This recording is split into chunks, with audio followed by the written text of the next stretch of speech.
Welcome to the Cabral Concept, where board-certified Doctor of Naturopathy, Dr. Stephen Cabral, shares with you exactly how you can reverse aging, take back your health, and live a life full of energy and passion, with new 20-minute episodes every single day to keep you healthy and engaged. Now, here's your host, Dr. Stephen Cabral. All right, everybody, we are back. I've been excited to record this show for you for quite some time. I'm coming out of my 14-day fast that I want to share with you the key takeaways, and I will list everything that I can at stephencabral.com/2841. That'll be the three big takeaways for the show. I'll give you all the monitoring devices that I used and link up any other pertinent-based information. So what I want to do is take you through on this episode exactly what the 14-day fast was, why I did it, how I set it up, how I monitored my health, what devices I did at home. I'll also give you a couple of clinics that you could do it around the US or around the world. I'll go over the struggles that I experienced so that you might be aware of the same ones that you may have, the results I got, and then I will also end with how I would do it again if I were to do it going forward. So maybe you can learn from those. Now, before I get right into this topic, I just have to share with you that I can't provide this as any medical advice, medical treatment plans, medical cures, or medical diagnosis. I'm not giving medical advice in any way, shape, or form. Having said that, the reason why I did this extended fast was actually because I'm going to be developing some advanced protocols for natural anti-cancer, so cancer adjunct protocols, not as medical advice, but from all the research that I've been doing, as well as really advanced autoimmune-based issues. Some of those could be crossover for dementia and Alzheimer's as well. So one of the reasons why fasting is included with all major health diseases of the body is because the body is trying to, in all of its will and all of its innate wisdom, it's trying to heal. But what happens is when there's a constant onslaught of new coming in, it is not able to balance the new with what it already has filed away as what it needs to do. So let me give you a little example. If you already have a to-do list of 10 things, but every day you add one more item, and you can only ever accomplish 3 things per day, you never catch up to what needs to be done.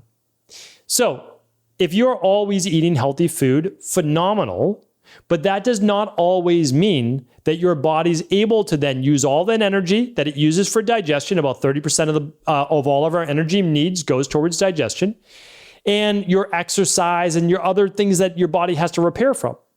So one of the reasons why water fasting is written about in every major religion, it's been written about in every form of medicine, even conventional medicine. So I'll get to that with cancer in just a moment. I can only give a quick cursory overview on cancer, is that it is a time when you allow the body to do and handle what it already innately knows how to do. So when I was studying a lot of these advanced cancer regimens, they all had fasting. Some of it was just around times of chemotherapy. Some of it was at natural cancer-based adjuncts, like added on to conventional medicine. But what they found in almost every case, as long as the person was not too emaciated, and that's an important one, that they weren't already too thin, is that the person's tumors actually began to shrink to a far greater degree than they had seen with any other treatment alone. And that's because of this very powerful natural process in the body called autophagy. And what autophagy means is that when the body has not enough incoming amino acids, sugars, or fats, it is able to then use and recycle old material. It will break down your white blood cells. It will break down viruses. It will break down necrotic tissues, tumors, cysts, etc. And that is the innate wisdom and beauty of the body. It's why the original naturopaths, the traditional naturopaths in the 1800s and early 1900s used to take people into these clinics out in beautiful, foresty based areas. And people would think that it's the natural springs that did it, or it's the walking in nature and all those things. Well, all of that is true. That's part of it, right? The negative ions and all that is great. They're like, without a doubt, there's science behind that too. But what they also did is they water fasted them. And they water fasted them because they knew that when almost nothing else was working, that the body would find a way to begin to heal. So that's as much. I'll do more on water fast in the future, but I wanted to share with you at least as to how I started with this. Now, it's not the only thing I would do. Again, I've shared that on previous podcasts, but I wanted to give you a start at least. Okay, so why did I do it personally? Since I don't have either one of those, what I want to share with you is that as a practitioner, I think it's extremely important that I'm able to understand and empathize and go through protocols that I would build for patients or wellness clients, and I would teach to other practitioners. So that's why I personally did it. I want to experience it. I have to understand it. I have to know what someone is going through, but also it was a challenge for me in both body and mind. Because probably the hardest thing is actually sharing, with my daughters when I'm sitting with them at dinner, and they have to look at me like, you're not eating? How are you not going to eat food? It's such a foreign concept to all children and adults of why you wouldn't eat. And I tell them this is certainly nothing that you would do as a child. This is for really adults, maybe 40 years and older, or having some health issue that they may think to do this just once a year. And so it was great from a learning experience to understand that you can do hard things, that you can overcome them no matter how hungry you are, and that for the most part, if you should be, of course, under medical supervision, we'll talk about that, that you're going to be okay. That the body on the other side could even come through even stronger. So I had done this before. I already knew that I could do it. I did it about 11 years ago. And I did it when I was away at a functional medicine conference. And I actually did it for the whole week there. And I broke it after 6.5 days. Well, this time around, I'm going to share with you exactly how I set it up. So I did 7 days of water fasting. So no food whatsoever and nothing besides water, except I'll talk about the supplements that I used. For the next 2.5 days, I did juice only. This is really important. Anyone who does an extended water fast beyond 3 to 4 days, their body is in deeper levels of autophagy. Deep levels of autophagy only come at 3 days. So that's why, again, when we do a quarterly detox, people are there on day 3. Really important to note that. Okay. But you also can't just jump back into, so everybody, people would say to me, oh, you're going to have a pizza or the biggest ice cream sundae or whatever when you're done. You actually can't. It's dangerous to the digestive system, but also for the electrolytes in the heart that move through your body.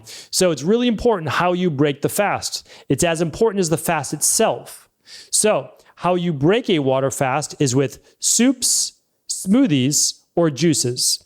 I decided to break it with juices. One, it would allow me to very easily absorb something that was going to be fairly low in calories, like a green juice, but very high in nutrients.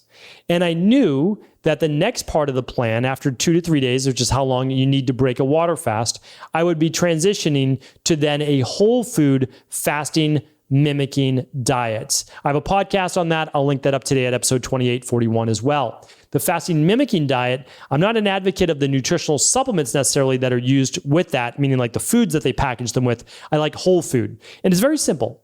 A fasting mimicking diet is really just 3 cups of vegetables per meal with 1 tablespoon of olive oil. It's honestly, it's that easy. So you can eat 3 times a day, 3 cups of veggies, you can cook them or have them raw, and 1 tablespoon of olive oil. It's 400 calories from vegetables and 400 calories from fat. So that's how I did mine. Now, I realized very quickly after I broke my juice fast, which I'll share that in just a moment, that I did not want to eat just vegetables with a tablespoon of olive oil and some sea salt 3 times a day.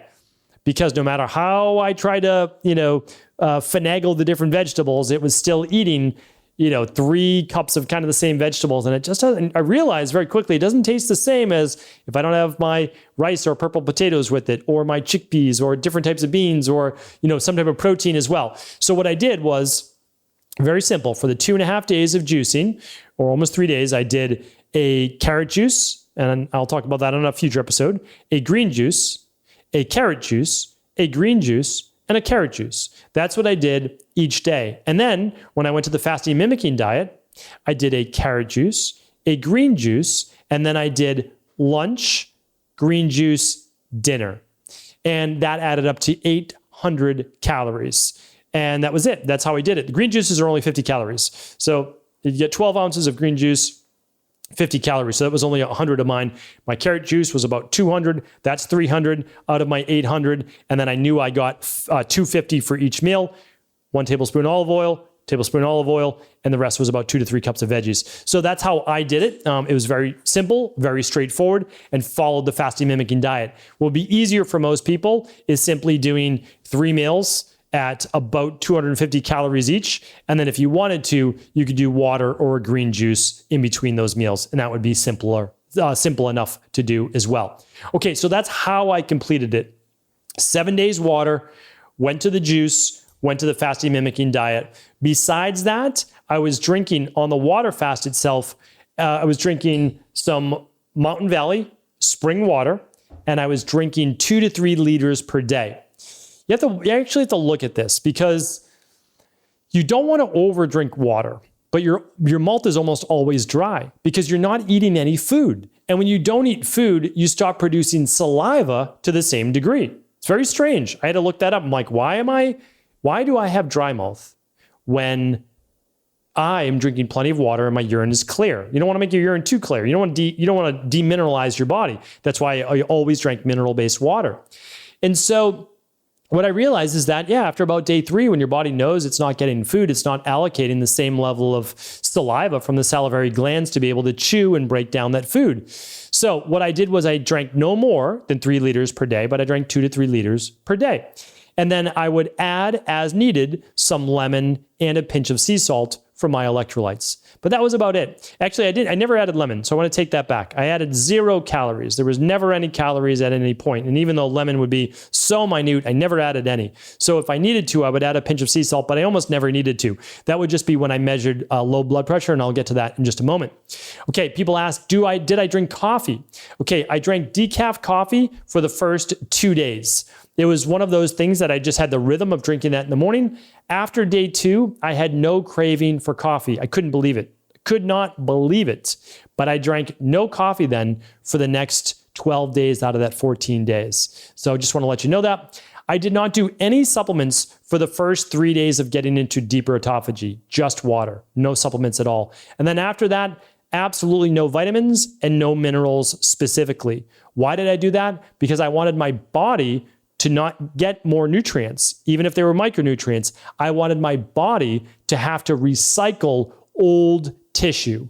And so the only minerals I got were from the mineral water. Some people do distilled water during a water fast. I can't recommend that. When people with high blood pressure, they may do it, but again, I can't give you medical advice for that. I certainly don't have high blood pressure. I move more towards a little bit on the lower blood pressure side.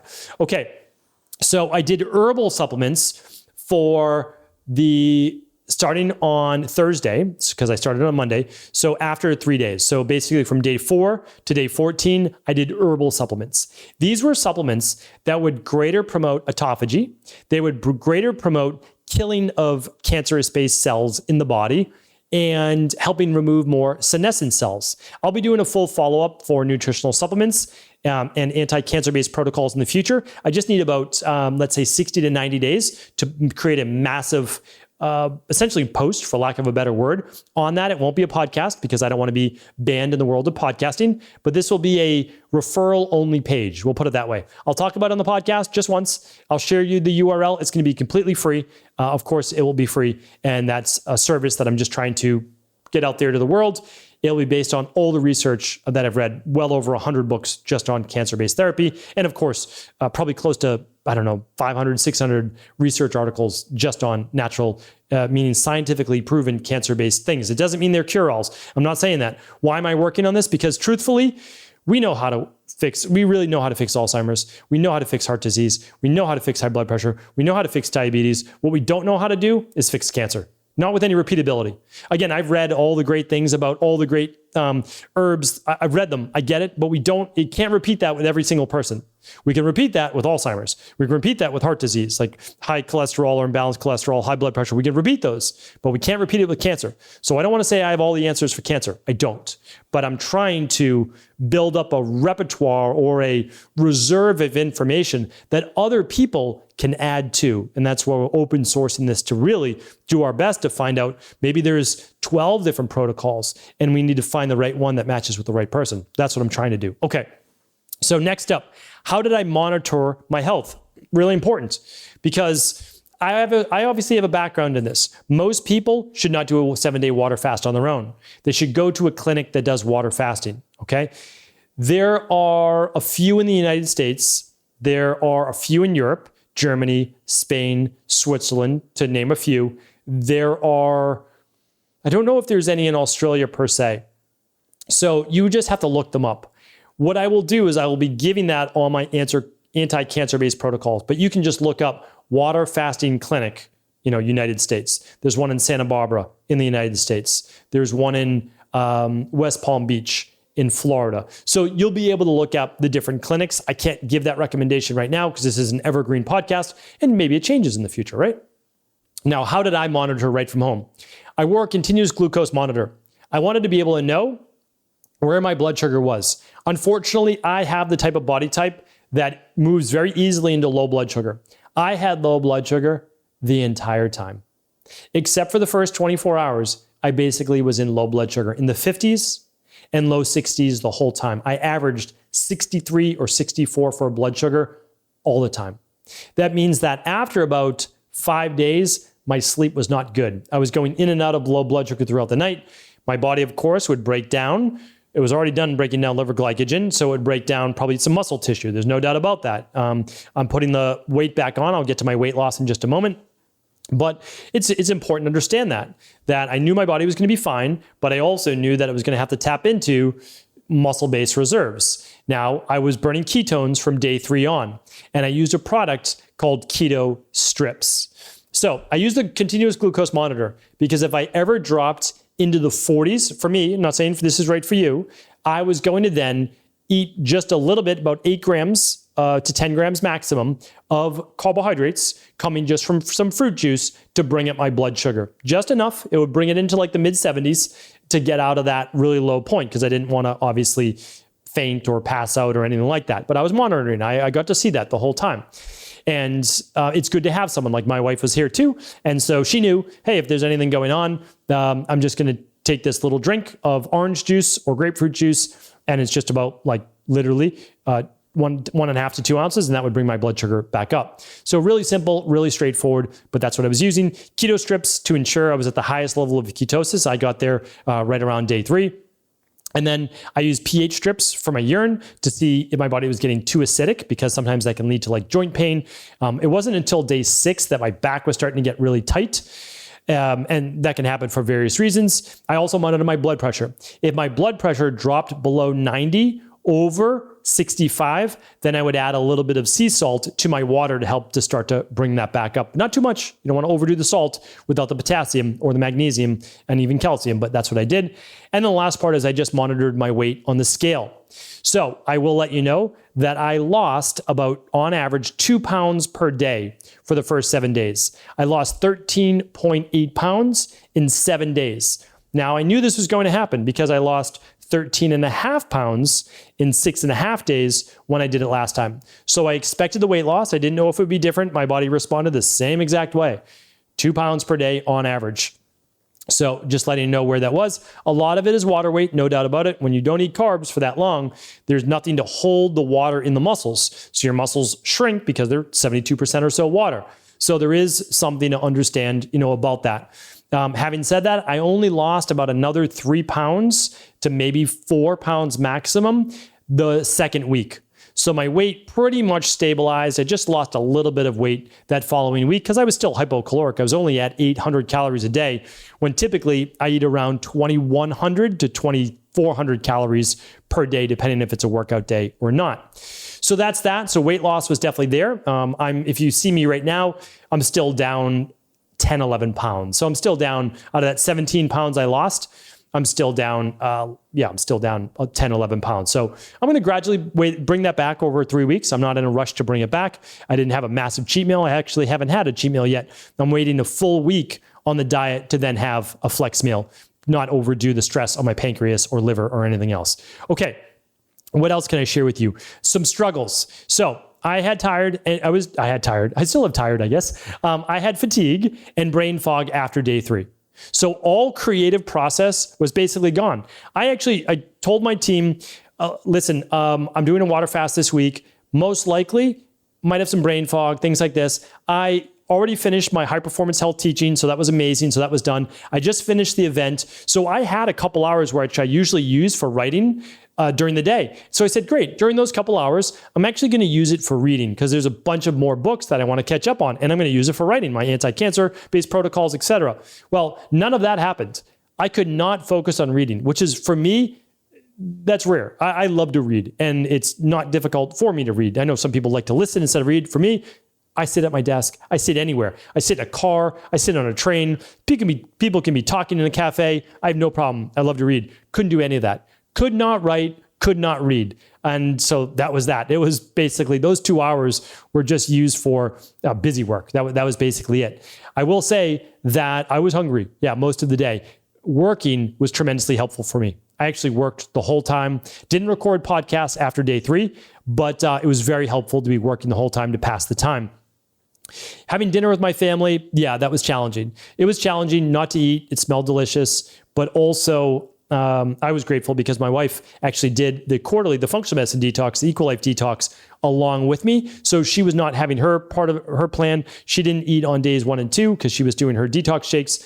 But even then I knew that kind of she was a part of that. So that was actually really, really helpful.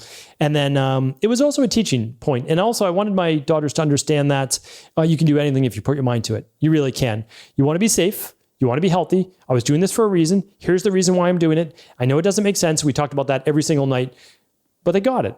They got it. They understood. And they're going to remember that, I think, maybe when they're a little bit older. We'll see. We'll see. I'm just always trying to do my best, obviously, for them as well. And that was it. And then poor sleep, really poor sleep. So my HRV dropped about 10 points after day 3. My deep sleep dropped to about 40 minutes a night. REM sleep was okay, about an hour and 50 a night, but I was waking at like 3:34 in the morning. It really was. And then the drop was in blood sugar. So I would drop down to 52, 53. I'd wake up. Of course, the cortisol starts to spike and that would keep me up. So I would lie in bed until 6 or so. And that was it. Like I still try to get my rest. I wouldn't get out of bed because that's only going to spike more cortisol.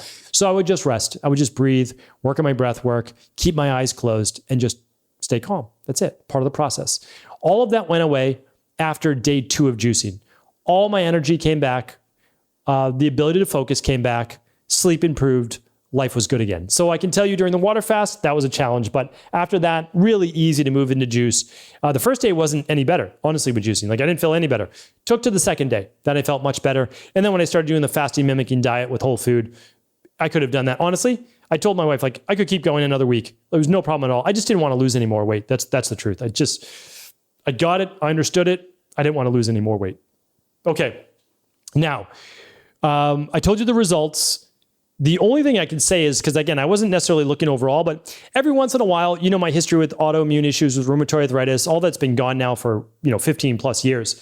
But every once in a while, I get a little pain in the thumb joint, all right? The first thumb joint. And it just comes whenever there's inflammation. That was gone. That was gone in about 4 days. And that was great to see. And the only other thing is I have a couple of those little cherry angiomas, little red dots in your skin that sometimes you get as you get a little older. I noticed those started to shrink after about day 5. So that was really interesting. So I was just thinking to myself, hey, if this is going on the outside of my body, what if that's happening on the inside? And that's exactly what should be happening. So little takeaway there. Just anecdotal, but wanted to share that with you. The last part is, how would I do this if I were to do it again? Well, by the time day 5 was there, and I was hungry then, really hungry for day 6 and day 7, and I was feeling on day 7, there's no way I could do more days. Like I could if I had to. If my life was on the line, sure, I could do that. But I would really need to move towards bed rest, meaning lying down for the majority of the day, just watching something mindless on TV or something mindless. I would have to just rest. I couldn't do that more than that. I'd lost almost 14 pounds. That was about it. But it's amazing how just a few days your mind begins to overcome it already. Like it begins to forget about it. It's pretty wild. And what I thought to myself is, I can do this every year, but I'm not going to do 7 days water fast unless I need to, or the full 14 days. Here's what I'm going to do. I'm going to do 5 days water fasting, That's when it really starts to get tough that night for me. Then I'm going to do 2 days juice fasting, and then I'm just going to move into my normal diet. Or maybe I'll then just do the fasting mimicking diet. That's how I'm going to do it going forward. It will be a part of my yearly routine, and I think it will be every spring or every fall once a year. So how do you get started with this? Not with a water fast. That was not the intention of this show. How you get started with this is intermittent fasting, going 12 hours overnight, then maybe 14 hours. So that's a window that you want to look at. Then a 1 day a week reset diet. You can check out my podcast on that. I'll link it up at stephencabral.com/2841, along with the CGM, the blood pressure monitor, the pH strips, the keto strips, the scale that I weighed myself on. And then after that, you'll do a quarterly functional medicine detox. I use the Equal Life functional medicine detox. You can use any one you want. That will get you almost 72 hours of detox-based shake fasting. Much easier than a water fast, but amazing, amazing. Then once you do that for a year or so, your body's already healthier, then you may want to think about doing a water fast. And I'm going to do the 5 day, maybe I'll even lead one, 5 days water, 2 days juicing. I juiced my own carrot juice, and I purchased juices from a place called the Weekly Juicery. They ship all over the United States. I'm sure you can find great organic juice where you're from, but I know theirs is organic. I know that theirs is pressed in a hydraulic press, the way that all these things that I love. But carrot juice, I did on my own because I was doing a specific program for that. So these are all great things. The easier you make it, the better. And just remember, if you ever do a water fast, you have to break that fast slowly with easy to digest soups, smoothies, or juices. So that is my takeaway. I can look back on it now saying I'm glad I did it. When I was in it, it was a challenge. I'm not going to sugarcoat it, but I believe it's one of those things we need to keep as integrative health practitioners in our back pockets for the clients that need it the most. Thank you so much, everybody. I appreciate you. I thank you for all the support over those 2 weeks. It meant the world to me. It really did help me through it. So thank you once again. Feel free to leave your comments below, and I'm sure, no doubt, we'll do a part 2 in a few weeks. Ever wonder what the best sauna, blue blockers, sleep trackers, wake lights, salt lamps, or other health gadgets are? Or what about the top non-toxic mattresses, sheets, soaps, bath products, toothpaste, and cookware? Or would you like to know the cleanest choices for hemp hearts, meal delivery services, supplements, and much more? I personally curated, researched, and now created a resource page of all of my top picks that continues to grow each week. These are the exact products I use in my own life, with my family, in my private practice, and they're the ones I trust. To find out all of my up-to-date recommendations and all the details, simply head on over to stephencabral.com/resources.